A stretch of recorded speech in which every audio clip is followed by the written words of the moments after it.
है तो उससे पानी से यही हमको रहता है कि प्यास बुझेगी। पानी से जो है भोजन नहीं मिलेगा, पानी से प्यास ही बुझेगा। खाना खाएंगे तब हमारा जो है भूख मिटेगी। उसी तरह से उसी प्रकार से क्या जो है देवी देवताओं का भी होता है क्या कि जो है राम की पूजा करेंगे तो हमको ये मिलेगा, या शिव का पूजा करेंगे तो हमको ये लाभ मिलेगा, या कृष्ण की पूजा करेंगे या माँ दुर्गा की पूजा करेंगे।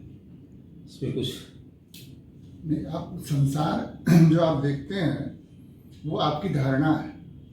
आप अपनी धारणा के अनुसार संसार को देखते हैं। आप जैसा भाव रखते हैं वैसी आपको हरी मूर्त दिखती है।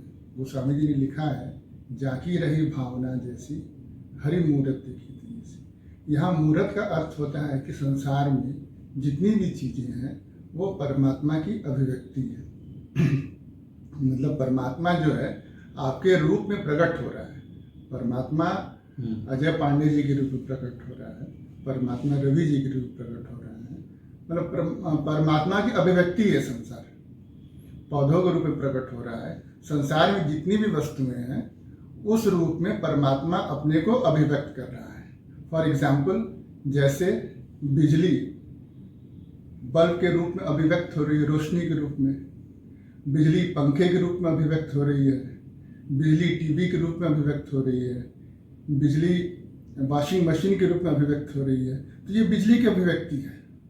उसी तरह से यह संसार जो है परमात्मा की अभिव्यक्ति है। अब संसार के प्रति जो आपकी धारणा है वो महत्वपूर्ण है। आप संसार को अपनी धारणा से देखते हैं, अपनी धारणा को उस वस्तु में प्रक्षेपित करते हैं और देखते हैं। तो क्या आपका ये प्रश्न है, तो क्या किसी एक देवता को पकड़ लेने से, उनकी पूजा करने से या उनके प्रति आस्था रखने से हमारी भूख और प्यास दोनों मिट जाएगी? तो वो जैसे हमने बताया कि धारणा महत्वपूर्ण है। भगवान राम के प्रति जो आपकी धारणा है वो धारणा आप उस मूर्ति में प्रक्षेपित करेंगे और उसी धारणा को आप भजते हैं। आप अपने भाव को ही भजते हैं। जब वो आपका भाव पुष्ट होगा तो वो लाभ मिलेगा आपको।